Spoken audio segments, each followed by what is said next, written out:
Spire.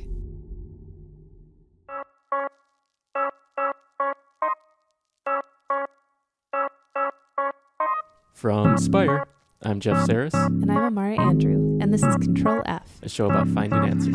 I actually forget what our theme song Remember it goes sounds like. Dink, dink, dink, dink, dink, dink, dink, dink. Dank? Why is our theme song saying dank, dank? You saying something about my personality? Whoever's listening right now just heard it, so they know what it is. Oh, okay. But That's yeah. true. What, Oh, I remember that. You don't listen to wow, our wow, wow. You don't listen to our podcast? I actually haven't yet. I know. I don't know. Just the thought of hearing my voice like that freaks me out. So Well, no, your voice sounds good.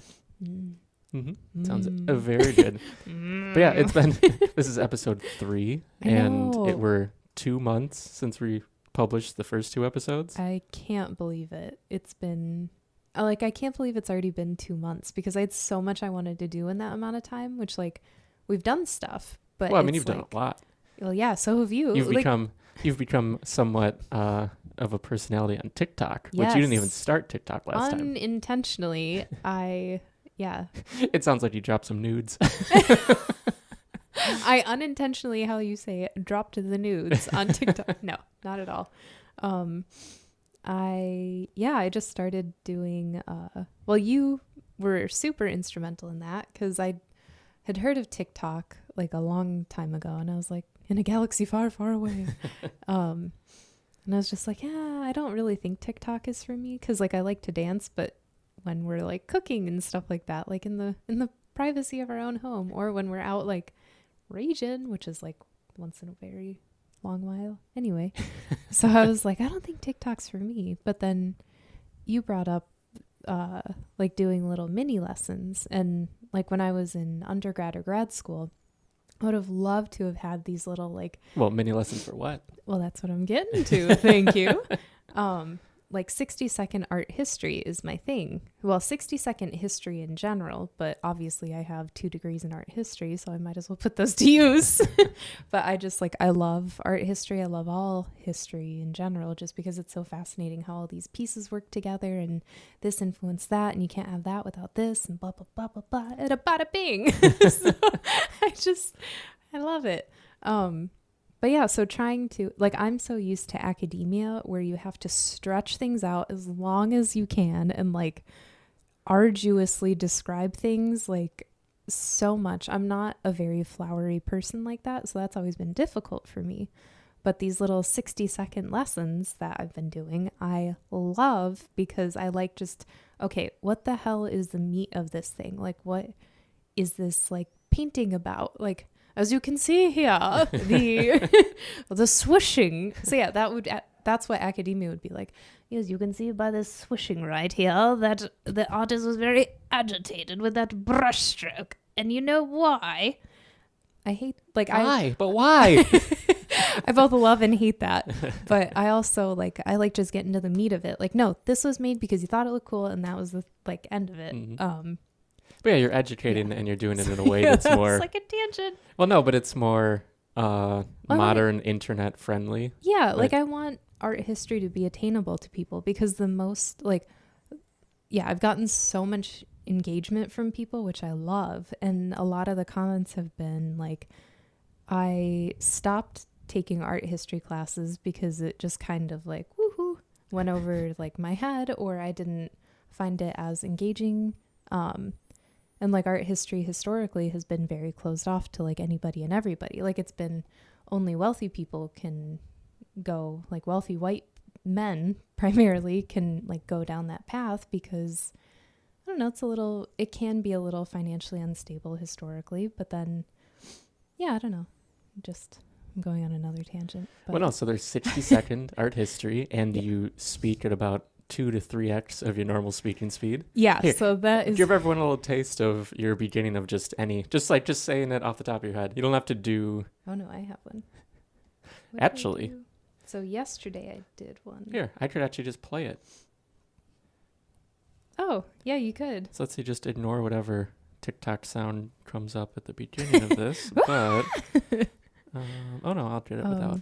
But yeah, so I do 2 to 3 times how I'm speaking right now, which is quite difficult. But it's really fun, actually, just trying to do it. Yeah, so here's a little clip of this is actually your biggest hit. This is the one that sort of took off. It has 250,000 views already. Yeah, that's crazy. But here, let's just listen for a second. What's up, everybody? Amara here, and this is part 2 of how to read an erotic 18th century French painting. Issues regarding women and morality are a common theme in French Enlightenment painting.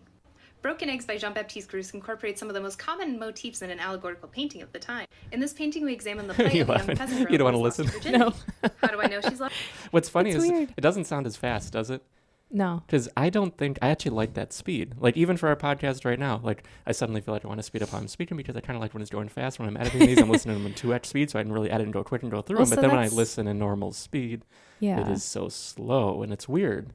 Well, yeah, because, like, that's what I like is the quicker kind of stuff. Like, a lot of art history just drone. Like, I know I've made my point about how traditional art history is just very, like, drone on and on and on about stuff where it's like, just get to you've the made your point. Let's belabor a little more, like art history. I know. I realized I'm doing exactly the thing I said I hate. But yeah, I don't know. I just like doing those fun little things. And like, there have been people who have said, "Oh, it's too fast." And I'm like, "Well, shut up. Like, listen a couple times then." Or go, like someone was like, "I wish you'd show the painting longer." This is just like an informational, like, go look it up. You could do that. But also it's you so are simple. stuck. I mean, you can't. 60 it's only seconds 60 is all you seconds. get. And Yeah. Or I love when people are like, "Oh, you forgot this," or "Oh, you forgot." No, I didn't. I only have 60 seconds. And what you said is actually wildly inaccurate. So well, maybe not all the suck time. a dick. But you've, beyond the negatives. Yeah, sorry. you've had I some love really everybody. good engagement. Yeah, there have been some amazing people. Like, a lot of people just are fascinated with art history but don't even know where to go. Because really, where would you go?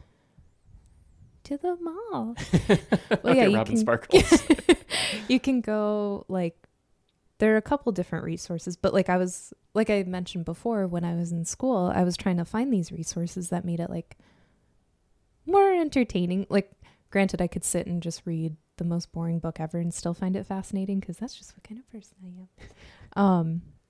I broke the fourth wall and my iPad. But yeah, like, so Khan Academy is somewhere I always go just because. But for entertainment, like, can you? Yeah, that's not entertaining. That's purely like educational. And we've been talking about edutainment as sort of what you're trying to do. And do you know of any other art historical or history-based? I mean, history is so broad, it's hard to say. Yeah, well, but art history. On Instagram, there's art history caps. So it's like funny captions that are given to art history paintings. Good evening. Yeah. So it's not actually educational. It's more so just like, it's funny. Like, I find it really funny, but you have to know about the painting sort of to know why that's funny or what the subject matter is. So yeah, not that I know of. There might be, but well, yeah, I think you're satisfying a need that is out, something you would have wanted. Oh, for sure. And then we're also going to expand to YouTube. We shot like a pilot run. episode. We'll never see the light of day. Well, yeah, we're going to redo it. Like, I mean, because it was just sort of a trial to see what is it like to translate your 60 seconds into a YouTube video where you have your 60-second lessons, which, so it's like an actual 60-second art degree. Yeah. Like, I love the thought of go to your video, watch a 5-minute video with multiple lessons in it. And I really use my hands a lot, don't I? When I look at these videos later, like from your other podcast, Starting Now, a show about change, resilience, and your next big idea. When I edit really good podcast. When I edit these videos, I realize my hands are just all over the place when I'm talking, well, or sometimes they're under the table, and it's weird. Leanne, what are you doing under the table? Counting pennies? Do you even know what a penny is? I do use my hands a lot, though, when I talk. When I listen, I don't. It depends. I should when I listen. That'd be like... I was trying to hear, not... But yeah, so, history. That's the name of this show. Yes. History, not really. Ctrl-F, but it's a show about history. It's finding answers to historical mysteries and just interesting topics. So... Yeah. Well, on top of TikTok, I have a blog. And I know, surprising. But on it, I like to... not on it, the brand, on my blog, I like to explore the historical context of everyday things. So like, why is something like this, or what happened, or just what's the general history of something? General history. At your service. That's what I should have put on my Patreon. You can. That would be fun. I have a I know, you're Patreon too. But before we get too far. That, So yeah, follow Amara on TikTok. It's just at Amara Andrew, and you can see more of the 60-second art history. But it's just history in general too, so don't worry. Yeah, and what are we talking about today? What is the question that we're finding an answer to? So Jeff. Oh God, I feel like you have a script. Okay, intro. So Jeff. Yes, Amara.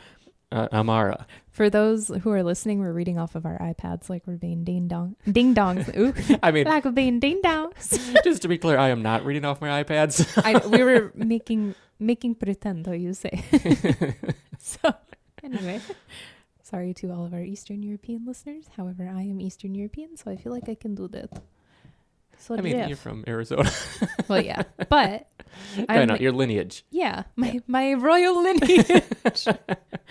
And Scandinavian, I found out.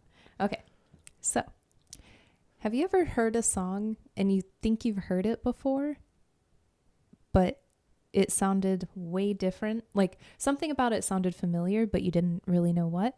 Yeah, you get the vibe that, have I heard this before? Or why is this already catchy? Why do I already like it? And it's just starting, maybe. Yeah. I know my question is very vague. So let me rephrase it this way. Are you laughing? I don't know. It's just funny. Do you know what sampling is? Do you mean at the buffet? I know. I felt like you just set that up, so I had to say that. But yeah, so we're talking music. Uh-huh. So sampling in music would be using a clip from, or using a piece from someone else. Exactly. So interestingly enough, I didn't really know what sampling was, even though I consider myself a huge music buff in like stuff from 300 years ago to today. I love in any kind of like what's 300 years ago? Like what kind of music is that that? would be like Pachelbel. Pachelbel sounds right, but what is that song? Taco Bell. Canon in D. Or like No, I don't know what it is. it's the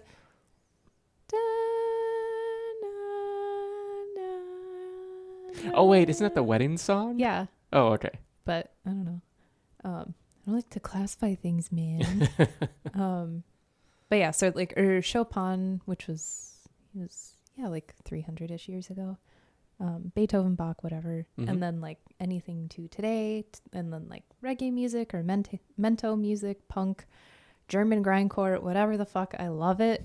I just love sounds. Like they're just so fascinating. Anyway, so I realized this when I was driving to go meet up with some friends in the park one day. One of my friends was you. I was driving around, and like for the longest time I've been a huge fan of reggae music, like roots reggae from like the 1960s. And I heard this song. I just put on like some random playlist. I don't even remember what it was, because I was like, oh, I might as well like expand my horizons. And like I like accumulating new music because it's just like fun. It's like, ooh, new things. So then I heard this song and I was like, I swear to God, I know this song. But it wasn't the song that I thought at all. Do we play the clip?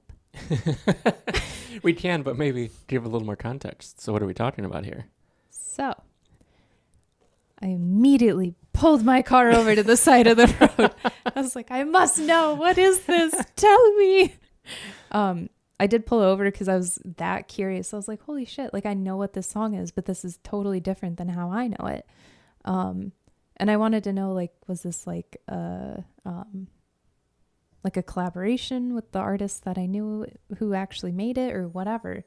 Like I said, I wasn't familiar with sampling at the time, but then I realized that it was Major Lazer. And then I was like, oh, okay, I don't know who that is. Cool.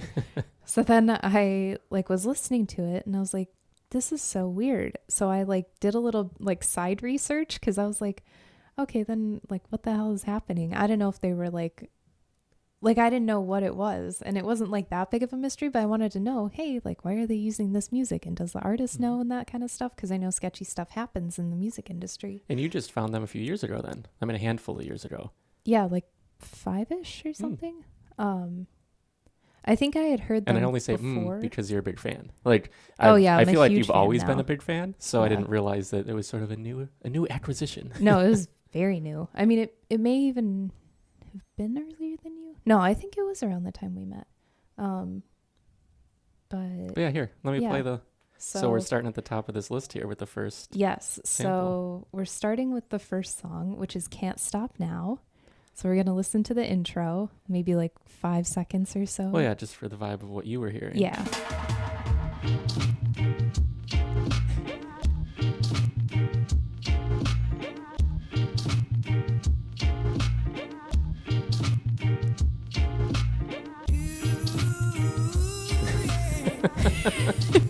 So see, people need to actually watch this too, because I made it to see you lip syncing. I can't and help it. It's shoulder just dancing. like I feel it like in my body. Okay. So that was Can't Stop Now by Major Lazer, which was released in 2009. If there are any music aficionados or even just like huge reggae fans like me, immediately you notice that this is Barbed Wire by Nora Dean from 1970. Should we listen to Hell that yeah. one? Yeah, I mean, that's exactly the same. Exactly. Well, other than that. Well, yeah. I met a boy the other day. He got barbed wire in his underpants. So, the lyrics are one of the most fascinating things about this song for me. Originally, so Nora Dean was born in Spanish Town, Jamaica in 1944. So what we're going to do actually, though, is Oh, we're going to yes. go through and compare. So Major Lazer is a modern, I always say reggae, but I know you say reggae, which I think is probably more. You say reggae? Like Yeah, Ray J? reggae. But yeah, it's modern. I mean, Can't Stop Now was from 2009, Yes. it looks like. And so essentially they've seemingly built a lot of their, I don't know, the personality of their band through sampling, right? Yes, that's what we're going to realize today together. That's what we're going to journey into. But yeah, so we're going to go through and compare the new track, the Major Lazer track, to the original and sort of see like where did the original come from? Who created that little piece of artwork? Yeah, and it's just interesting to know like who originally created it and the context behind it, because I think that informs like I feel like Major Lazer, they did their homework and were like, okay, let's take this, like Barbed Wire by Nora Dean's like a classic iconic reggae song. So I feel like that's just like an homage to her. So in 1960s Jamaican music, I learned, I keep saying Jamaican music just because I want to encompass like all the movements that were going on at the time, all the music movements. Sampling was actually a huge honor to the person that you sampled from. So we'll see that happen where actually these songs were sampled from other songs, and it's like a whole chain, which I had a lot of fun trying to figure out and like pinpoint, okay, I think this came from there and that came from I don't know. I really loved it. It was like a Sherlock Holmes kind of thing. And I just love the music. So it was just fun to like go through and like hear how each person kind of made their own thing with it. I don't know. It's just fun. And it's interesting too because there wasn't a copyright issue. Like they aren't experiencing any issues with copyright because they actually sort of did their due diligence, it seems like, and worked with the artists. Exactly. Yeah. If you look Or at the estate, maybe. Producer credits, like this isn't a comprehensive list of all the songs that they sampled from because I'm not as familiar with other areas of music, but it was just these where I was like, holy shit. Like I know reggae, and then I know we'll see like La Murga and salsa and like all these different types of music. Like I just know because I listened to it anyway. And I was like, holy shit. But yeah, so they worked with the original artist and I think gave them producer credits or something like that, or writer credits. which I thought was very lovely. I Mhm. don't know if that's like legal that they have to do that. Well, so I actually, like a little side note, I listened to an episode of 20,000 Hertz today, which is oh a yeah, phenomenal audio, I love that like podcast. about audio and music and all these things. It's so interesting. And this episode was called Copyright or Wrong. So it was Oh. actually all about copyright in music, which ties in. I didn't play it because we're talking about this. I just so happened to play it, and then I Oh, was like, this is That's really perfect. interesting. That's fate. Destiny. But yeah, so it's sort of strange where copyright has gotten today.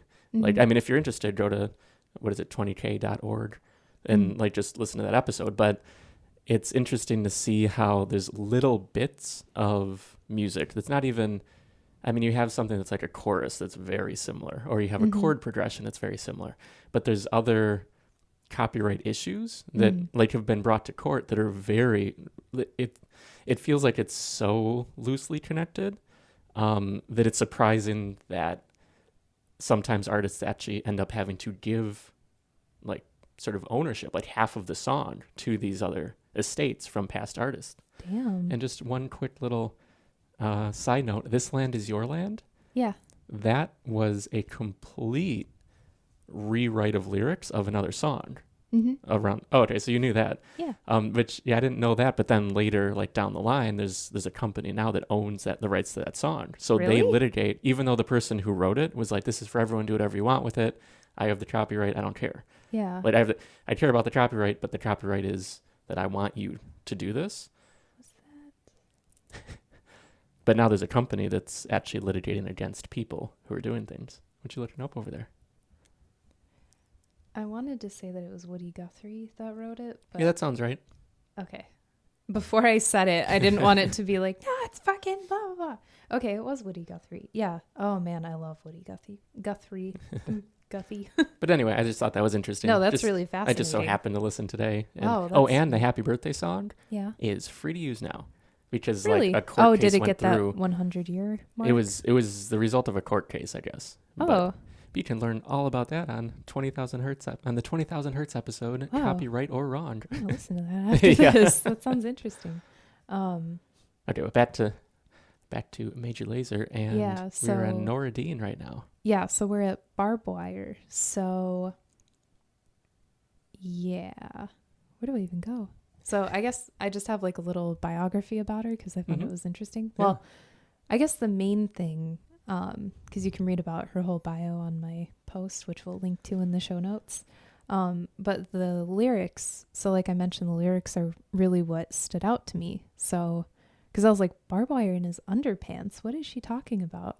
But like sexual innuendos were not super common, but they were popular in both reggae music in the 1960s and then also mento music, which I love mento. Oh my God. It's so like funny and just like, what did you just say? It's hilarious. Like it's How so would you describe raunchy. Mento? It's I can't help but It's think like- Mentos. it's like calypso music. Okay. So very like tropical is Mhm. how people would classify it. But it has very dirty lyrics and it's like, oh my God. It is just hilarious. And it's like everyday things where something goes awry. It's just funny. Like, I don't know. It makes me smile and like laugh and feel good. So, anyway, so the original lyrics to Barbed Wire actually were not funny and not supposed to be sexual. It was actually, so Dean grew up in Spanish Town, Jamaica, in Kingston, Jamaica. She was born in Spanish Town, but then she lived in Kingston, and she would walk through this like really sketchy area all the time. And the original lyrics were supposed to be barbed wire on his head. There was a guy who would wear barbed wire on his head because he wasn't mentally all there. So I don't get the correlation. yeah, you wear barbed wire all the time. You wear barbed wire in your underpants. No, I'm just teasing. So anyway, but yeah, so he would wear it like a crown on his head, and it was just very like sketchy for her, like a lone female who was in her late teens at the time, I think, to just walk through this area by herself where there were a lot of like creepy men and just like weird, not good things going on. So she wrote it as, barbed wire in his head. And then she also said something. Oh, the lyric that's still in there where it said, I lick him upon his head with a brick or something like that. I lick him hard upon his head. Do you want me to? no, Was it right that's at okay. the beginning or was it later? It's later. I don't Okay. remember exactly where, but she basically just says like she hits him because like lick is hit. Mm-hmm. Hit him in the head with a brick, and that was still in there because so that was in reference to hitting the guy who was wearing barbed wire on his head to like fight him off for her own safety. But it stayed in there because barbed wire then became a song about a young girl recounting her sexual like advances of a man to her mom and just saying like, I tried to fight him off, but then, you know, things happen and blah, blah, blah. So,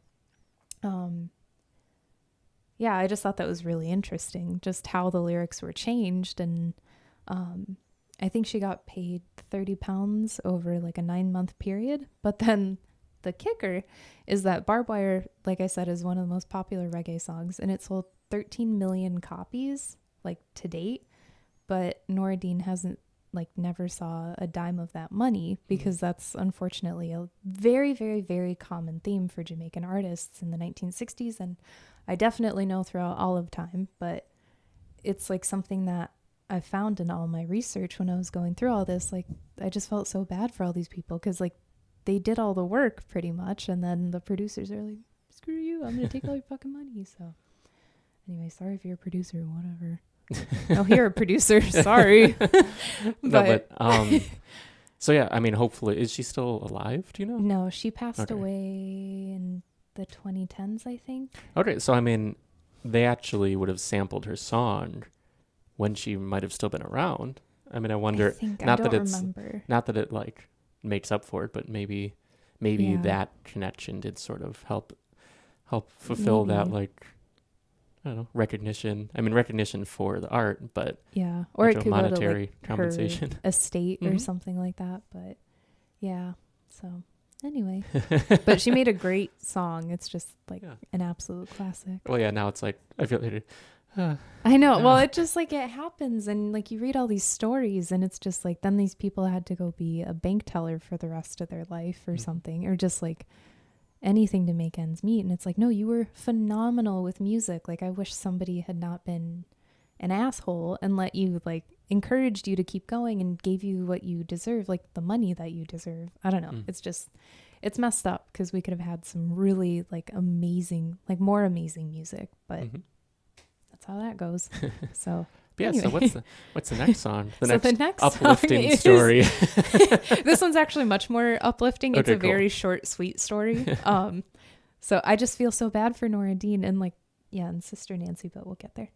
And Carl Dawkins. Okay, so the next one is Come On To Me from 2014. And this was a collab between Major Lazer and Sean Paul. Mm.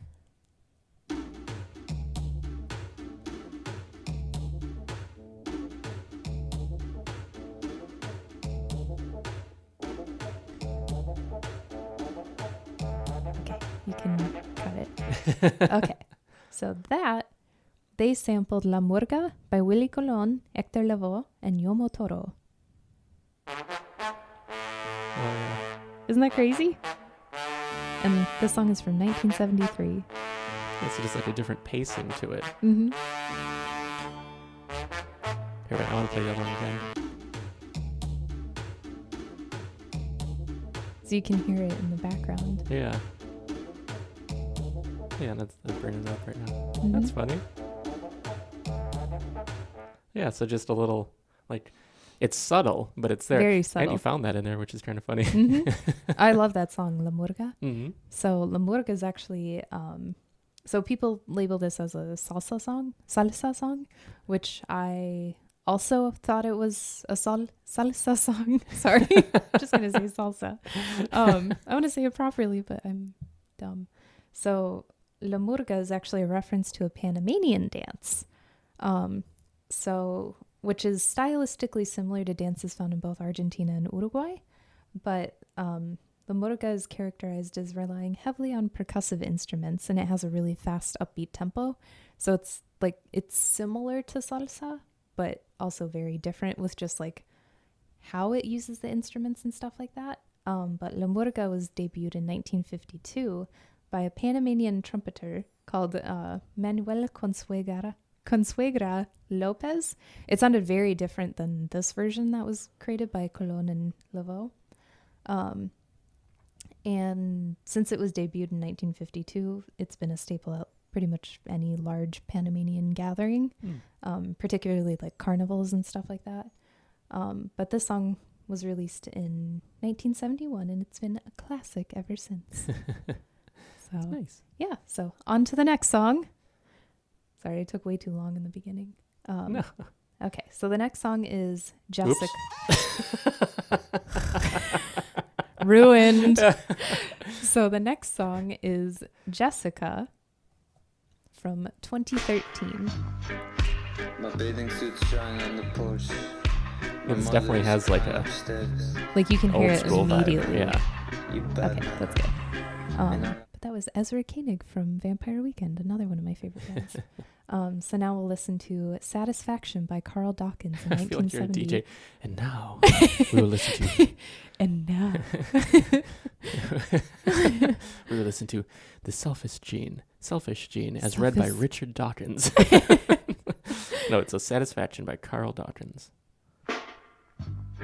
Oh yeah. It's like- that's a straight Yeah, straight sample. yeah, like there's no question about it. Mm-hmm. So Carl Dawkins is one of the few examples that I have where he actually came from a very musical family. So he was born in St. Catherine, Jamaica in 1948, and his dad was a drummer for the renowned Sonny Bradshaw band in Jamaica, which is really cool. So then, because his dad was a drummer, they actually moved to Kingston when Carl Dawkins was a young boy, and he rubbed elbows with some of Jamaica's premier musicians like the Sterlings, Roland Alfonso, Little G, and Earl Kinnear. And then like later on in his teens, Dawkins ended up auditioning with J.J. Johnson, who was a producer. And he recorded his super successful debut song, Baby I Love You, which is in no relation to the 1963 The Ronettes song, Baby I Love You. I was gonna say, which is probably the one that's in my head right now. Yeah, not at all like that. So I wanted to make a note just to have it be clear. But Dawkins was a noted Rastafarian, and he actually got thrown in jail for a time. After his debut song, he got thrown in jail for having weed, which that's a whole other topic. Like you shouldn't get jailed for that, but whatever. Sorry, I'll keep my opinions to myself. But Well, no, but what year was that too? What did you say? that would have When? been like late 60s. Yeah, I mean it's a very different time. Well, yeah, but still, and it's part of his religion, but whatever. So funny enough, though, he was put, which I know these names won't mean a thing to you, but when I read this in an interview with him, I was like, holy shit, to be a fly on that wall. He was jailed with Lord Creator, Bunny Wailer, and Toots Maytail all at the same time. And I've heard Toots and the Maytals, right? So originally the band was the Maytals, and then it was Toots and the Maytals. Is that his name? Yeah. Okay. But yeah, I was like, holy shit. Could you imagine being in there? That would be like such a fun time. But anyway, so once Dawkins got out of jail, I think he was in there for like 8 months. He recorded Satisfaction in 1970. And he was very successful after Baby I Love You, his debut song. And he recorded another song, I think it was Hard Times. I can't remember right now. But then after he went in jail, his success went down, unfortunately. Was So- Satisfaction successful? Yeah, it was successful. I think it sold 80,000 copies, Mm-hmm. which is pretty good in my mind. I mean, I don't know how, like, I sold Well, this at many that copies. time too, like this isn't Well, and Britney especially Spears going platinum in Jamaica, too. Yeah. Like, I don't know. Because the music market has primarily been in, I almost said Arizona. Oh my God, that was dumb. That's where I'm from. Has been in America. Mhm. So just, yeah, I don't know. I think it's really fascinating. So, but yeah, also same thing. He didn't see like much money from his work, which is unfortunate. But he's still around and he's still touring and stuff like that. Really? So yeah. He'd be pretty old now, right? Yeah, 48. So he'd be okay, like not 70-ish, 71. Yeah, so he was born in 48. Yeah. Oh, okay, yeah, so not as old as I was thinking. But I'm bad with context of times. like you say the dates, and I know I say this every time, but they just don't sink in. Yeah. So I'm just like, oh, this was forever ago. And it's and that's why I try to always tell you things in context of like, okay, this is post World War II, but yeah, so after 1983. This is what I deal with. But yeah, so don't you look at that camera. breaking the fourth wall, breaking the wall. Anyway, that sound. Sorry, my hair is stuck in my mouth. Sorry to the listeners. Hi, Jackie. So yeah, what are we up to? Okay. Mary Jane. Yes. Mary Jane is next, right? So the next song, this was one of my all-time favorite Major Lazer songs. It's about weed, and how could you not like a song about that? But then also, I loved just the sound because it's so weird and different. So yeah, Mary Jane from 2009. Now this is a story about my girlfriend Mary Jane. Oh yeah, this song. I loved her tuba in the beginning too. You ready to me? Okay. Hello, Mary Jane. All my brain. Higher than a crane. So sweet like sugar cane. I think I'm flying. Fly like a Jamaica. So, this is a very different route that we're going to take right now. That was obviously not from a reggae band. Or it would be a very eclectic reggae band. So, next we're going to Lieberman Funky Frelix. Okay.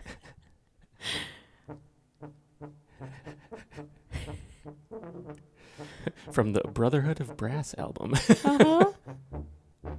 Just wait, this is where it gets good.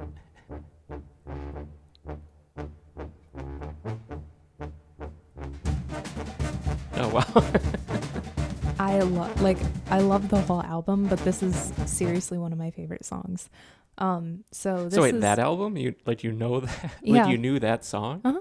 How do you know that song? So this is klezmer music. So this is by Frank London's Klezmer Brass All Stars from 2005. Wait, this is 2005? Yeah. Oh, I thought this was going to be old, especially by No. the cover that I'm seeing right here. It So- looks pretty ancient. That's the fun part. This is where we get into the meat of it. Like I told you, I'm into some weird music stuff. Not that it's weird, it's just very eclectic.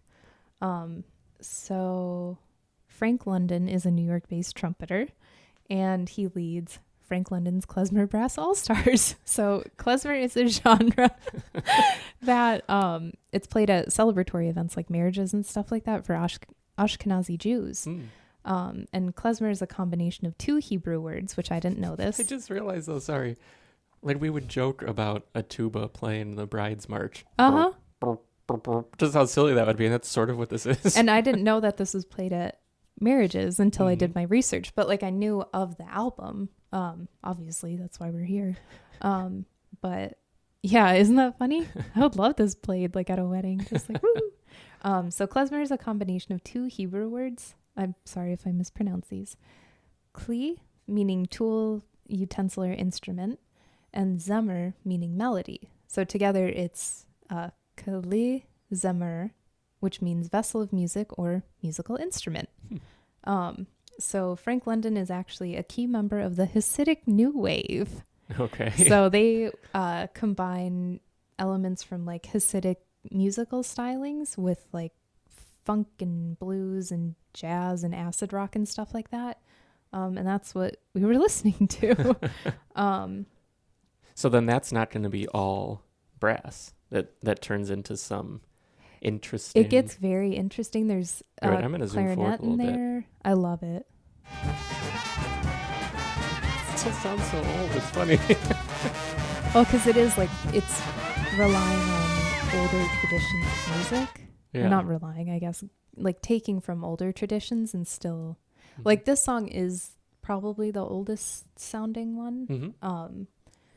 But the interesting thing about the album is that it was released through Piranha Records. Piranha Records is an independent record label based in Berlin, Germany, that focuses on producing, quote, African, Gypsy, and Jewish music. Everything the Nazis hated. Oh, jeez. And that's on their website. I loved it. I thought it was great. But yeah, so London's been involved with Frank London, not Jack London. I'm thinking something else.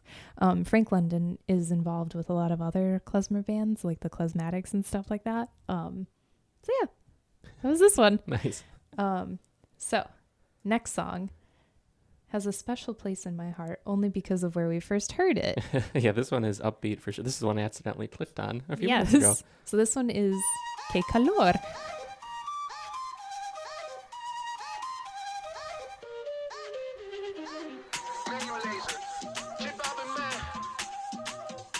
Does this make you want to like make music, like sampling music? I've always wanted to make music. I don't have that kind of talent. Okay. I'm gonna just start dancing on the table. Woo! Sorry. So we heard this in Miami while we were enjoying sushi one day, and I was like, "What is this song? I must know." And then of course, he said it just like that. Yeah. I had sushi hanging out of my mouth. What's this song? I have to know. Chubby Bunny with sushi. That sounds like a cute little show. Chubby Bunny with sushi. But yeah, I was like, oh my God, what is this song? I have to know. And then sure enough, it was freaking Major Lazer. I was like, I can't get away from you. But then it's with J Balvin, who I actually really like too. He's now becoming like this huge pop star, I guess you could say, for lack of a better term. But I've loved his music for a long time. So I was like, oh, this is really cool. I like the duo. Mm-hmm. So that was Que Calor. And they sampled from Curura by Toto La Mompasina. Oh, wow. Right? I like how they find these sounds that are interesting and then they make them like dance music. Exactly. Like, I love it. I seriously love what they do and how they just, like find these things and then remember it and like integrate it together into a song. Because like I said, I don't think I would have that kind of thing. Well, it takes a lot of practice and like a lot of time. Well, and I would make like shitty little songs on like GarageBand and stuff, but I wouldn't go to this level, but I would love to because there's so many I have so many just weird little nuggets that I think everybody should hear. Like my friends in high school, when I would be driving around anywhere, they would be trapped in my car. So then they would be my audience. So I could be like, oh, you should hear this. Like, this is from 1969 and this is the Silver Apples. And like, this is such a cool song. Next stop on. Yeah, honestly, like radio. When I would have people in my car, I would try to think, okay, who is this person? And then like, how can I curate like the best thing for them to listen to on our 10-minute drive to fucking Starbucks or something? I don't know. I would do that for you on Fridays too, just to be like, I know it was very different from what you like, but I don't know. I just thought it was like, hey, we'll just see what happens. So anyway. Oh, and in that curation sense too, just to say like, this is all of these songs are in a playlist on Spotify. So if you head over to amaraandrew.com and check out the post, what's the link? amaraandrew.com/Major Lazer, maybe? /Major-Lazer. Yeah. So if you go over there and you can find the link to all these songs and the full article that sort of goes alongside this podcast. Yeah. And we'll put the link in the show notes because Major Lazer is spelled differently than an actual laser. So lesser. Anyway, so Toto La Mompasina, she was born Sonia Bazanta Vides in Bolivar, Colombia. And her family actually also consisted of musicians, but hers dated back about 5 generations, which is really cool. And her dad was also a drummer, but then her mom was a singer and a dancer. So she came from like a very entertainment kind of style family. So in her village of Talaigua, she would perform. So like when she would be grinding corn or scrubbing clothes or doing just like repetitive, monotonous kind of tasks, so she would try to make it fun by making songs out of it. So like chants or sounds or what have you. And then she would also come up with some salacious lyrics, which I thought was fun because that's what I would do. Just trying to make anything fun. So she started singing, I think, in her village and then in surrounding villages, and then she began like a professional musical career in 1969, and that's when she got her stage name Toto la Montpesina. So her ancestors hail from the village of Talagua, which is located on an island called Mompos, hence La Montpesina. Isn't that cool? Yeah. I didn't know that. But yeah, so she performed all over Colombia and then in Europe and then even here in the United States. And then, yeah, she just had great success. So I was like, that's really cool. I like that. We have a success story. Yeah, I know. It's like one, very few. Okay, so the next song is Sound Bang by Major Lazer. Obviously. Yeah, this feels very beachy.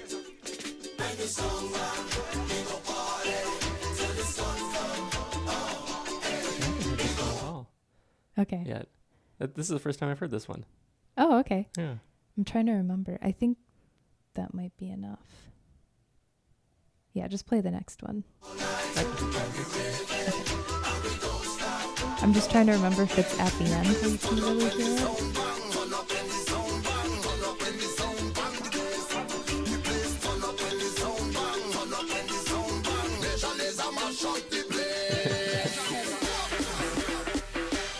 So maybe pause it for now. Mm-hmm.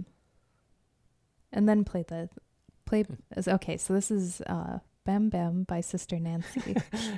I don't know. What do you say? Bam Bam. Well, because she says Bam Bam Bam. Bam, Okay. but then Yeah, it's I spelled think Bam Bam. Bam Bam. Yeah. So, yeah. Think kind of bam bam. It was all Jamaican. Little different style, different fashion. You know? I think it's toward the end of the Major Lazer one that you can hear it the best, I think. One thing Nancy can't understand.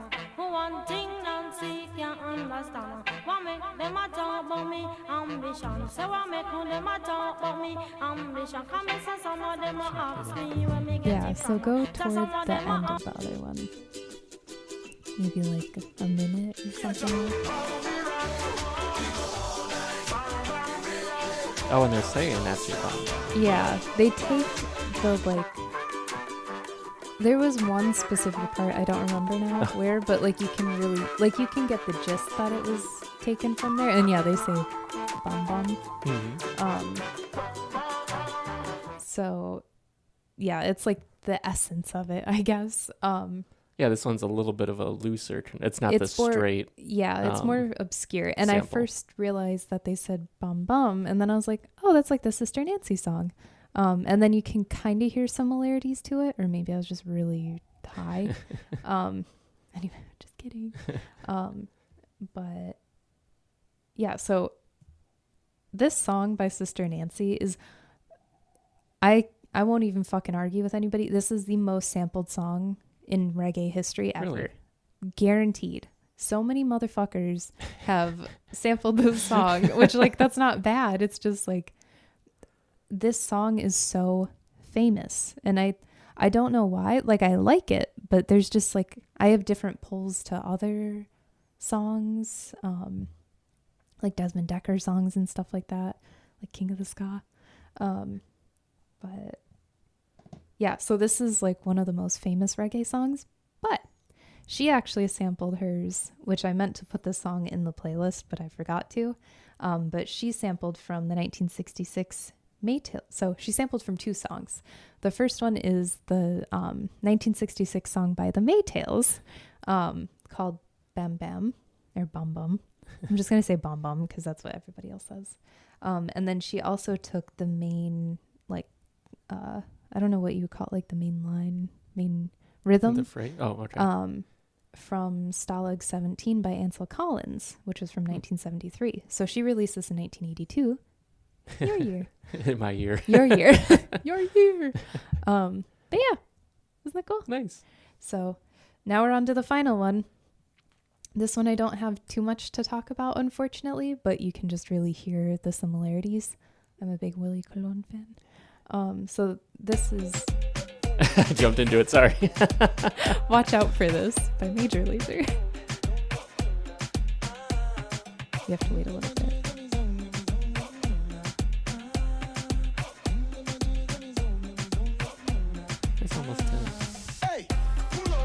You're gonna have to maybe sing that. Or oh no, it should be coming up soon.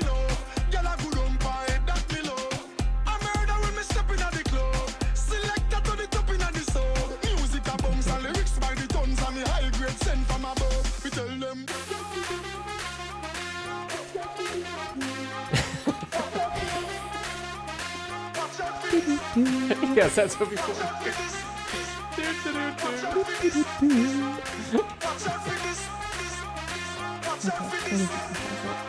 So now we will listen to Maria Leonza by Willie Colon and Ruben Blades.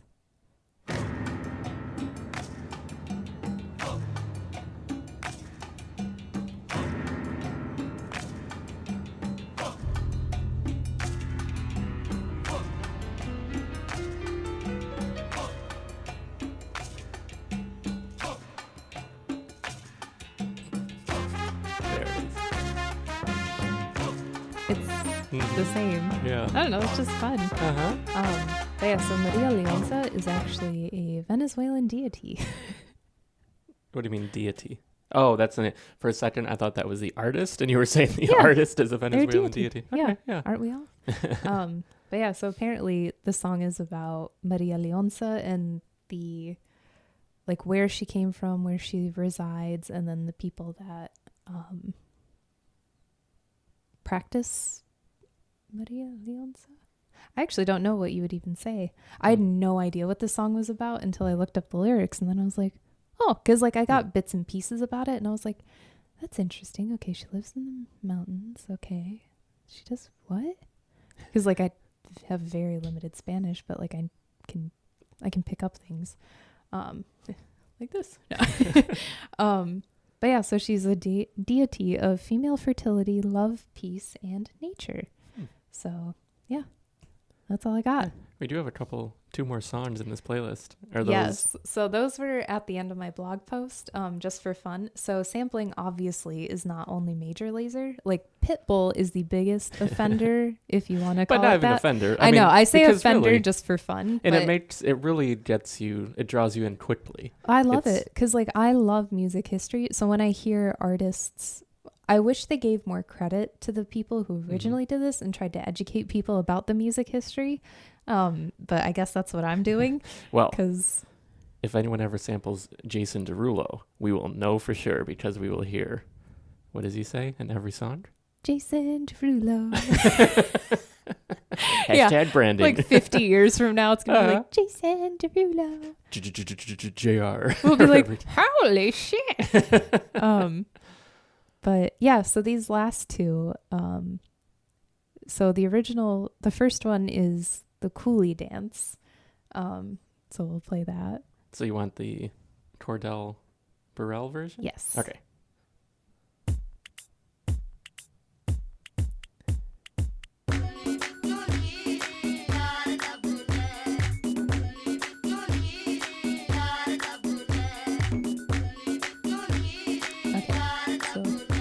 And now to Pitbull's Culo.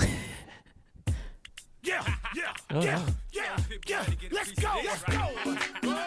Like they didn't even try to mask it. But also, I think that is the art too, right? You're taking yeah. this and you're changing it. But yeah, Pitbull, like Pitbull's gonna be a whole other fucking thing because he samples from like everybody, which isn't bad. Like I said, no, it's just smart. it's interesting. I mean, I remember that Green Day album, whichever one it was, that you listened to it the first time, and practically every song felt like I knew it already. But I think some of them Which were like one? very Dookie? no, American not that Idiot? one. I don't remember which one it was. What had like Brain Stew? Minority on it and stuff? Oh, that was Dookie, wasn't it? No, it was a later I one. wanna be the minority. Uh-huh. I don't But yeah, need there was- your authority. Like they did a good job of really making it feel like something you've heard before, which I always found interesting. Yeah, that song in particular I Mhm. loved, and there's something about it. It just feels like it's very sing-songy, and it's Yeah. very like it's that like chord progression. The album is Warning, Okay, yeah. so I was wrong. My bad. Fucking Nimrod. That's their other album, yeah. Yeah, they're one other album. One of their other ones. But yeah, so that is sampling. So yeah, that was just Major a Lazer very sampling. brief look at Major Lazer sampling, which I'm totally not against it at all. I wish there was more education, but I guess that's what I'm here for. So Well, yeah, to sort of tell the story of where the people came from and where the music Yeah. that inspired the maybe today more recognized music. well, yeah, and like broadening people's horizons, because everybody just thinks like, I know you were, well, not You to know throw me? you under the bus, but you're very like of the moment and you like modernity, and that's kind Mhm. of it. I don't like old stuff. Yeah, I live in the past, so it's a very interesting. Excuse me. Well, no, you Um, are very present. You're mindful and present. Like in conversations, you are there listening to who you're talking to. What? I knew you were going to do that. I could just see it. I could see the gears turning. You're like, this is going to be hilarious. That's the bad thing. Yeah, he knows when I'm gonna tell a joke, so it's like fucking great. Well, now that's ruined. But no, like you're very much in the moment. But what you have like a passion for history and for the past and sort of connecting. Oh yeah. I mean, putting your life in historical context. That's like right on your site. Well, yeah, because I think there is so much to learn from history in literally every facet. Like, not all history is good, that's for damn sure. But there is stuff to learn from that still. And, like, even just music, like, it's fun. Like, my best friend, she, in high school, and still today, but, like, back in high school, she didn't really listen to older music, but then I kind of got her hooked on it, and then it was like, oh, cool. And like she got me hooked on some country music, which that was the one area I wasn't super into. Like, I liked country western, so the old stuff, but I didn't really like the modern stuff. But she did get me with a few of them, like Chicken Fried and whatever. But yeah, I like sharing music with people because it's something like you can all enjoy. It's like food, but I don't get the same fulfillment out of feeding people. I like feeding people with knowledge. Boom. Welcome to my kitchen, bitches. Sorry. I have sworn so much in this episode. I think It's I'm all more good. comfortable. No, that's good. Do we have to like rate this R now? Well, I have to choose clean or explicit, so I will choose explicit. Fuck yeah. And I'll put a big, what is it? Oh, parental advisory. Yeah, there you go. I was trying to think. Yeah. I'm like, Wasn't it- NC-17. I'm like, I couldn't remember what they put. Eminem was part of that, right? Or like wasn't it his album, or was it Marilyn Manson? I don't remember who. I mean, it's around that time, but I don't remember. Like I Marilyn think- Manson sort of feels more apt, but it's sort of the same time as Eminem as well. He didn't really swear too much in his songs, though, other than "This is the new shit." But that's a newer one. But Oh, just thinking yeah. of the content of what he's doing, maybe. Oh, yeah. But I What's don't wrong know. with a little bit of Satanism? But yeah, like Well, yeah, that's something to Satanic look Panic. into for another time. Yeah, that would maybe. actually be interesting. Cool. Well, Yeah. thanks for listening, and I hope you enjoyed it. And look out for my next Pitbull post. like the, My next one. Look- That's all look- I post about. look for my 7th episode of My Pitbull, my the music. The musical. Could you imagine a musical about Pitbull's life? Yeah, Pitbullsicle. Pitbullsicle. I would be the first to buy tickets because I'd be so curious. Mhm. A Pitbull musical. But anyway, Uno, dos, tres, cuatro. Ooh. but you have to do it in a musical Cale style. ocho. Good luck with that. Yeah, thanks. I'm gonna need it. I'm gonna be Pitbull in this musical. I think you have too much hair though. Bald cap. Okay. Or we just shave it off. Yeah, we'll just shave it off. It'll Yeah. grow back. I'm a method actor, Jeffrey. I gotta get into it. Good. You can call me Pitbull. No thanks. Anyway. Well, yeah, thanks for listening. Oh yeah, and thanks to our sponsor, Manscaped. Manscaped is the. I was like, you didn't fucking tell me this? Could you imagine? That would be awesome. No, but like Manscaped is just, I don't know, it's showing up on podcasts now, so Yeah. that'd be pretty funny. Thanks to MeUndies and Yeah, MeUndies, Manscaped. Your Undies. What are the other good ones? Casper mattresses aren't really talking all that much, but Yeah, where we'll give did them a they shout go? out. I think they've sort of got enough of a groundswell of interest. Well, yeah, and they have But- like actual stores now. Hmm. So But this is sort of brought to you by Built, yes. because Built is our platform for getting online and starting a business. And I don't really have anything in to the say about Starting it. Now podcast. I just ate the microphone. Ugh. No, that's good. Yeah, and Starting Now, you started a podcast. It's really cool. Well, thanks. But It's yeah, really informational. So like I'm a budding entrepreneur, I would say. And like you talk with people in the entrepreneurial space who have been very successful, like yourself, and they give their like tips and tricks about what it's like to like start a business and stuff like that. Yeah, we and tell their story. what happens. We tell their story, but I sort of like, I don't know, I interview them trying to tease out the parts of their story that can help start your own business. It's So, yeah. super interesting. If you're interested in getting online or listening to that podcast, go to built.co. That's BYLT.co. Yeah. And I We'll think put it in the that's- show notes. Same with the link to the post in case you want to read. Yeah, at amaraandrew.com for all your history needs. Yeah. Woohoo. But yeah, I think that's about it. And so we should just sign off with our Ctrl-F sign off. Oh, fuck. Do you remember it or no? Yeah. You have a joke?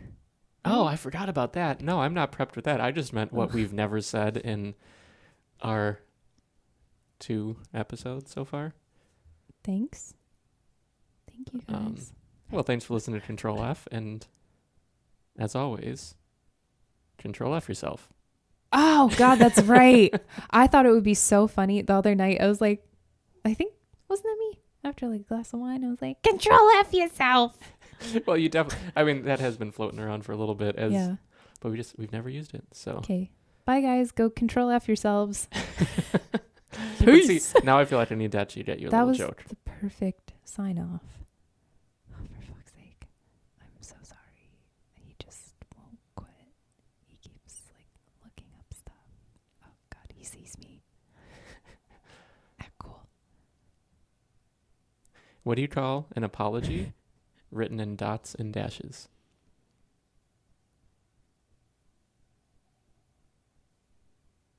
A puddle? An apology written in dots and dashes is remorse code. All right. Bye, guys. That was pretty good. I love Okay. a good stupid joke. It matches my personality. Anyway, this was another episode of Ctrl-F. Be sure to subscribe on Apple Podcasts, Spotify, or watch on your YouTube channel. Woo! And that's all for this week, and we will see you next time. Bye, guys. See ya. Mwah.